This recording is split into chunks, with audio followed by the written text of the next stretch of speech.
You welcome in. Movie recap. Turn on subtitles and let's get started. In 1863, Peter worked as a slave on a cotton plantation with Dodian and his wife. Children. When he learns he has been sold to a new owner, he spends his last moment with his family, on praying that the white men would come to extract him, ignoring the pleas of the children. Exhausted, he tries to resist, screaming and struggling against his fists, but the men don't hesitate to point their pistols at Dodian, and this makes Peter stop immediately, accepting a ride in the carriage. On his feet, unfortunately, the guys now want revenge, so they beat him up anyway before they run him again. Peter and a group of other slaves are transported in a cage as though they were cattle, and through the bars, Peter promises his children that he will one day come back for them and they will try. He ran after him with tears. After spending a long time on the road, they arrive at their new job, the site where it happens to build a railway. Conditions here are 100 times worse than on plantations. They adorn the heads of slaves who dared to disobey. Entry as a warning. They sleep in cages, and even as they work and work hard, white gentlemen will not hesitate to beat and insult them. To make matters worse, they quote Bible to justify their actions. There are also a lot of stray dogs around, which are sent after any of them. The slave who tries to escape. When a slave misbehaved, they were sometimes flogged. Other times they're shot right there in the middle of the field. Other times they're shot at the chair facsimile. Stig them directly in the face. Separator keeps two men as his right hand, Harrington and Knowles, He was also bought as a slave but was chosen to be part of the guards because of his hunting skills. Peter tries his best to act, but even as he tries to help his friend Gordon when he falls, he yells at him for daring to do anything that doesn't work. One evening after all the slaves, when they return to their cage, they must watch as John is thrown inside as he writhes in pain. Because of his branded cheek, a slave named Thomas trembles with fear, and Peter tries to console him by asking them to remember their loved ones and to think of this as just work. It also provides a file, Word of God, who is always watching over them, but John mocks him because he is clearly not there. God cares about them. Peter does not react to the taunts, but remains calm and ready for John to pray for him. Later, Peter overhears two white guards talking about some very important matters. The news, Lincoln freed the slaves and now everyone who managed to escape is running to Baton Rouge for help. The conversation was abruptly interrupted when a guard noticed Thomas. He made a mistake with the food and intended to punish him, but Peter defended him, explaining that he is just a child. The guard beats him before drawing his gun to point it at Peter, ready to kill him for such insolence, but Vassal stopped him because he was particularly interested in Peter because of his position. Later, when Peter returns to the cage, Vassal approaches him to tell him that he is his god and that Peter is now his dog, to which Peter replies that he must be fed like dog meat. At that moment, Terminator laughs, but the next day he puts Peter in it, chained and kneeling before him while his dog barks and growls at Peter, only a few inches between them. Now the dog has memorized Peter's scent. Later, lunch, Peter tells the other slaves about Lincoln and Baton Rouge, which they can get to after 5 days of walking in the swamp. Some slaves are reluctant to escape from the swamps. It's not easy, but when Peter reminds them that they probably won't survive this place either, he gets a few men support him. Now they just need to wait for the right time to escape. Next time, Abdul dies in the middle of the action, and the guards make Peter drag him into the pit where they dumped him. All bodies together. There are some white runaways who should dig in but as fast as they can. As they see Peter, they say the man in black should do this instead, so Peter ends up grabbing a shovel to fill the hole. Peter realizes this is the perfect opportunity for him to deviate from the plan, so he patiently waits for the guards to be distracted by an explosion in the field and jumps on them, kill them with the shovel and steal the knife before escaping. Other runaway slaves look at this and take the opportunity to start running as well, knocking out some guards the way you do. John is allowed to steal a gun. The other guards raised the alarm and immediately started shooting at the runners. Kill as many as you can before they get lost in the jungle. Vassal does some shooting himself, also kill the fugitives, but hates the fact that Peter got away with it, and invites Harrington, Knowles, and the dogs to come after him. Peter manages to team up with 3 of his friends. He guides them through the woods by keeping an ear out for any approaching dangers. Recently, they managed to find swamps and most of the team had no problem crossing. But Thomas freezes when he sees the crocodiles, allowing the dogs to catch up to him. After the monsters had done enough damage, Vassal called them again and demanded to know where the group was headed. But Thomas refuses to answer. This prompts Vassal to offer a deal. If Thomas tells him where others will go, he will be allowed to leave. A horrified Thomas admits what he knows and is He actually lets him go into the swamp.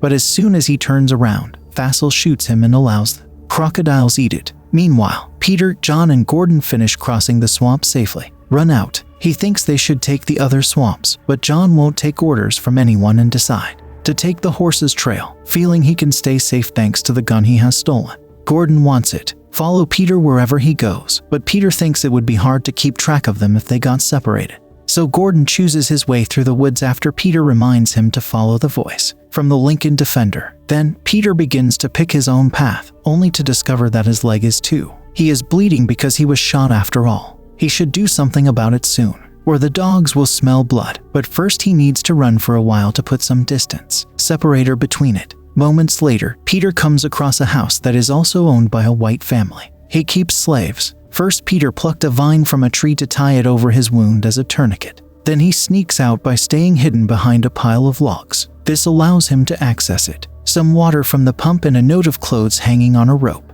Taking a big risk, Peter crossed park and steals a shirt before running into the woods, but is seen by one of the family's children. He alerts everyone by ringing the bell. Vassal hears the noise and follows him to the house where the family told him which way Peter had gone. Peter runs as fast as he can. He only stopped to dress his wound with the shirt he had stolen. Moments later, he took out the stained blood. He takes off the shirt and hides it in a box for the dogs to find while he hides under the swamp. Vassal and his men fall for the ruse and make their way down the road thinking Peter has crossed over the swamp thing, but actually got out after the group left. Suddenly, a crocodile takes over, chance to attack him, so Peter thinks quickly and pushes him away with a thick branch before killing with his knife. At that moment, Dodian woke up from a nightmare where she saw her husband. Danger. The children also wake up and worry about their father, but Dodian promises that he is alive and that he would come soon because he had survived things no other man could. When night falls, Peter hides in a tree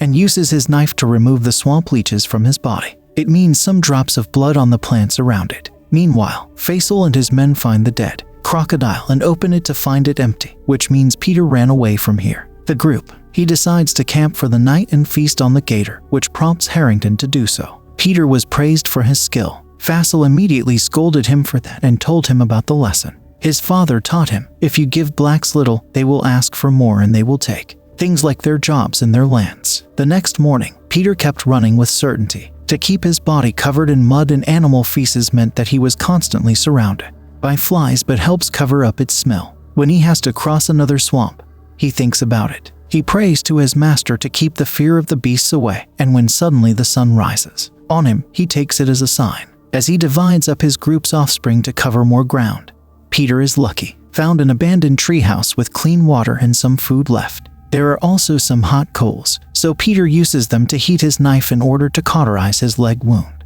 After that, he puts the coals in the empty bucket and takes them with him as he climbs a tree to throw them. He smokes in a beehive. This scares away the bees and allows Peter to take some honey. He smokes and starts riding towards him, but Peter is already on his way out. The treehouse has it too, a boat that the serpent uses as its hideout, so Peter cautiously pushes it away. He branched out before hopping into the boat and sailing away as he savored the taste of honey.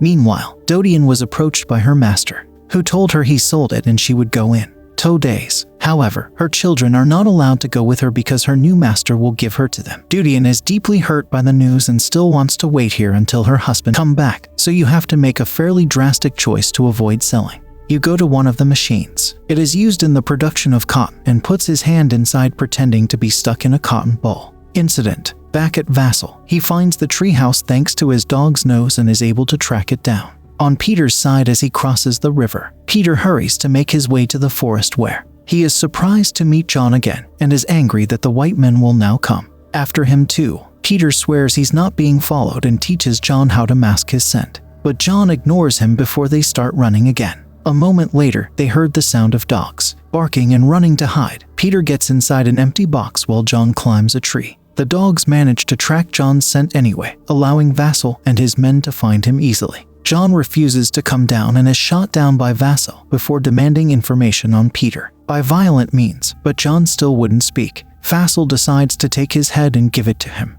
to Harrington and Knowles to take him back to camp as a message. Peter closes his eyes to avoid. He witnesses his friend's death and prays for John's soul. After waiting a few hours to put it on, Distanced between him and Facial, Peter gets out of the box when it starts to rain, only to find out exactly how they killed John shook him to his core. Force himself. He was very sad in his mind until suddenly he saw a group of horses galloping beside him, including one on fire. Peter follows the direction they come from and finds a home on a farm. But everything is on fire and all the white people are dead. It seems that slaves are here, too. They heard the news from Lincoln and took matters into their own hands. With a knife just in case, Peter enters the house and walks slowly through the rooms until he comes across the dining table. Immediately, he throws all caution to the wind and jumps on food and wine to feed his body. He doesn't stop until he hears a strange noise coming from upstairs and follows him, until he finds a dying girl trapped under a harp that continues to play as a plea for help. Exhausted, he immediately rescues her and takes her outside, where he puts her on a table before trying to fetch some water. But the girl gets scared and makes him stay and gives him the cross necklace. And Peter takes her knowing what she needs, a prayer that God promised her. He's too distracted to hear Harrington getting close until it's too late, and Peter should. He dropped his knife and walked away from the girl if he didn't want to be shot. The girl soon dies. When Peter leaves her, he is so angry that he dares to turn violently and kill Harrington, using the cross as a stake. At that moment, Knowles also arrives, but Peter thinks quickly.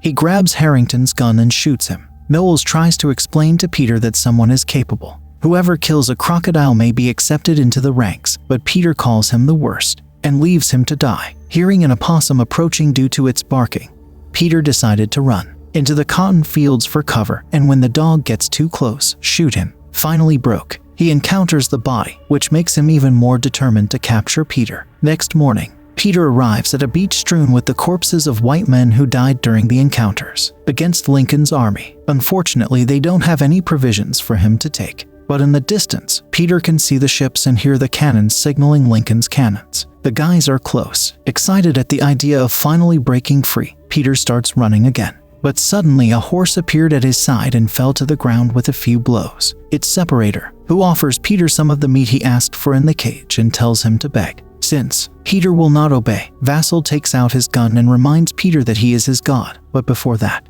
he can pull the trigger. Someone else shoots him first. Peter tells the fallen flesh no, before God turns to meet his saviors, the Lincoln Original Guard led by Lieutenant Ko. Peter's body finally succumbed to exhaustion and hunger, so the soldiers took him to the infirmary tent at their camp in Baton Rouge. Because his leg wound is infected, the nurse makes the nun. Once Peter feels better, he sees a soldier to get his new cards as a free man, though he must do so. Some information he does not know, such as his age. Unfortunately, he is not allowed to leave in search for his family. However, white soldiers take advantage of the fact that they are technically slaves, stolen contraband, and given them two options. They could work on federal farms or join a federal farm army. Peter refuses to continue following orders, but when the soldier points it out, he joins. The army can help him save his family and be free forever, and Peter agrees to join. After that, Peter discovers that the military has also found Gordon, hurt but alive. Peter is glad to see him,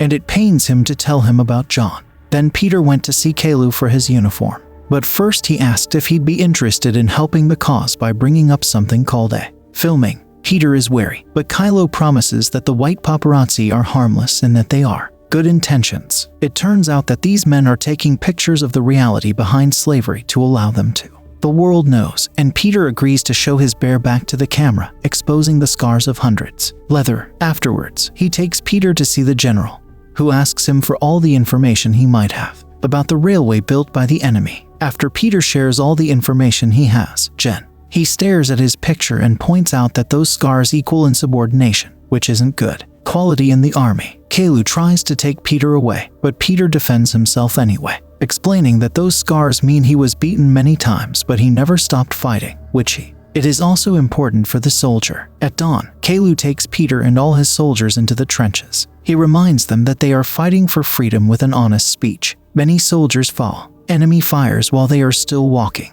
but the group doesn't let it stop them and joins the fight. Of course, soon a fire surrounds them all around, and an explosion hits Peter. He was left unconscious in a puddle for a few minutes. As soon as he wakes up, he pulls over to his car. Body hurts through the mud to keep helping, shooting the enemy whenever he gets the chance. And his blessings be upon any dying comrade he sees on the road. Caillou falls in battle. He eventually finds Peter Gordon wounded as well, seeing his friend in great pain and fear. It inspires him to come out of his hiding place to run towards the enemy lines. His intention to stop the guns, and thanks to all the soldiers who see him as an inspiration and follow him. The National Guard overcome their enemies and achieve their victory. Now the war is over. The army visits every plantation to free the slaves. When they got to the house that Peter used to work on it, everyone is shocked, not believing the news, but happiness soon overcomes them. The mood when they finally understand that freedom is real. After seeing his former master dying at the hands of justice, Peter begins to search for his family, nearly breaking down when he does. Can't find them. However, as he begins to perform the prayer under his breath, he looks to his side, and he lets God guide him to find his wife and children who run to him to meet him with an embrace. The image of the real Peter became an iconic part of history and traveled the whole world. Thanks for watching. Please like, subscribe, and click the bell icon for new movie clips. See you in the next video.